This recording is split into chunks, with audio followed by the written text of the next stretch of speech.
ನೀವು ತುಂಬ ಜನ ಹೇಳೋದು ಕೇಳಿರ್ಬೋದು, ನನಗೆ ಮೆಸೇಜಲ್ಲೋ ವಾಟ್ಸಪ್ಪಲ್ಲೋ ಒಂದು ಲಿಂಕ್ ಬಂದಿತ್ತು, ಆ ಲಿಂಕನ್ನು ಕ್ಲಿಕ್ ಮಾಡಿದ ತಕ್ಷಣ ನನ್ನ ಅಕೌಂಟಲ್ಲಿ ದುಡ್ಡೆಲ್ಲ ಖಾಲಿ ಆಗೋಯ್ತು ಅಂತ. ಸೊ ನಮಗೆ ಬರುವಂಥ ಈ ಲಿಂಕ್ಗಳು ಫ್ರಾಡ್ ಅಲ್ವಾ ಅಂತ ಚೆಕ್ ಮಾಡೋದು ಹೇಗೆ? ಸೊ ಈ ಫ್ರಾಡ್ ಲಿಂಕ್ಸ್ನ ಚೆಕ್ ಮಾಡೋದಕ್ಕೆ ಗೌರ್ಮೆಂಟ್ ಕಡೆಯಿಂದ ಒಂದು ವೆಬ್ಸೈಟ್ ಇದೆ. ನೀವು cybercrime.gov.in ಈ ವೆಬ್ಸೈಟ್ಗೆ ಹೋಗಿ ಹೋಮ್ ಪೇಜಲ್ಲಿ ರೈಟ್ ಸೈಡಲ್ಲಿ ನಿಮಗೆ 3 ಲೈನ್ ಕಾಣುತ್ತೆ. ಆ ಲೈನ್ ಮೇಲೆ ಕ್ಲಿಕ್ ಮಾಡಿ. ಆಗ ನಿಮಗೆ ಅಲ್ಲಿ ಒಂದು ಆಪ್ಷನ್ ಕಾಣುತ್ತೆ, ರಿಪೋರ್ಟ್ ಅಂಡ್ ಚೆಕ್ ಸಸ್ಪೆಕ್ಟ್ ಅಂತ. ಸೊ ಅದ್ರ ಮೇಲೆ ಕ್ಲಿಕ್ ಮಾಡಿ. ಆಗ ನಿಮಗೆ ಕೆಳಗೆ ಕಾಣಿಸುತ್ತೆ ಸಸ್ಪೆಕ್ಟ್ ರಿಪಾಸಿಟರಿ ಅಂತ. ಸೊ ಅದನ್ನ ಕ್ಲಿಕ್ ಮಾಡಿದ ತಕ್ಷಣ ನಿಮಗೆ ಅಲ್ಲಿ check suspect mobile email etcetera ಅಂತ ಒಂದು ಆಪ್ಷನ್ ಕಾಣುತ್ತೆ. ಅದನ್ನ ಕ್ಲಿಕ್ ಮಾಡಿ. ಸೊ ಈ ಆಪ್ಷನ್ಗೆ ಹೋದಾಗ ನಿಮಗೆ ಅಲ್ಲಿ ಸುಮಾರು ಆಪ್ಷನ್ಗಳು ಕಾಣುತ್ತೆ. ನೀವು ಯಾವ್ದಾದ್ರು ಫೋನ್ ನಂಬರ್ ಫ್ರಾಡ್ ಅಲ್ವಾ ಅಂತ ಚೆಕ್ ಮಾಡ್ಕೊಬಹುದು, ನೀವು ಯಾವ್ದಾದ್ರು ಇಮೇಲ್ ID ಚೆಕ್ ಮಾಡ್ಕೊಬಹುದು, ಅಥವಾ ನೀವು ಯಾವ್ದಾದ್ರು ಸೋಷಿಯಲ್ ಮೀಡಿಯಾ ಅಕೌಂಟ್ಸ್ ಫ್ರಾಡ್ ಅಲ್ವಾ ಅಂತ ಚೆಕ್ ಮಾಡ್ಬೋದು.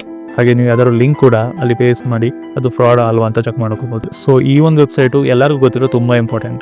ಸೊ ಇದು ಯಾವುದು ಗೊತ್ತಿಲ್ಲದೆ ನೀವು ಒಂದು ಲಿಂಕ್ನ ಕ್ಲಿಕ್ ಮಾಡಿ ನಿಮಗೆ ಫಿನಾನ್ಷಿಯಲ್ ಸೈಬರ್ ಫ್ರಾಡ್ ಏನಾದರೂ ಆದರೆ ಈ ಫ್ರಾಡ್ 48 ಗಂಟೆಗಳಲ್ಲಿ 1930ಗೆ ಕಾಲ್ ಮಾಡಿ ನಿಮ್ಮ ಫ್ರಾಡ್ನ ರಿಪೋರ್ಟ್ ಮಾಡಿ. ಸೊ ಎಷ್ಟು ಬೇಗ ಕಾಲ್ ಮಾಡ್ತಿರೋ ನಿಮ್ಮ ಫ್ರಾಡ್ ಅಮೌಂಟ್ನ ರಿಕವರ್ ಮಾಡೋ ಚಾನ್ಸಸ್ ಅಷ್ಟೇ ಜಾಸ್ತಿ ಇರುತ್ತೆ. ಸೊ ಈ ವಿಡಿಯೋನ ಎಲ್ಲರಿಗೂ ತಪ್ಪದೆ ಶೇರ್ ಮಾಡಿ. ಆ್ಯಂಡ್ ಇದೇ ರೀತಿ ಇನ್ಫಾರ್ಮೇಟಿವ್ ವಿಡಿಯೋಸ್ಗಾಗಿ ಬ್ರೈನ್ಸ್ ಅಂಡ್ ಟೆಕ್ಸ್ನ ಫಾಲೋ ಆರ್ ಸಬ್ಸ್ಕ್ರೈಬ್ ಮಾಡ್ಕೊಳ್ಳಿ.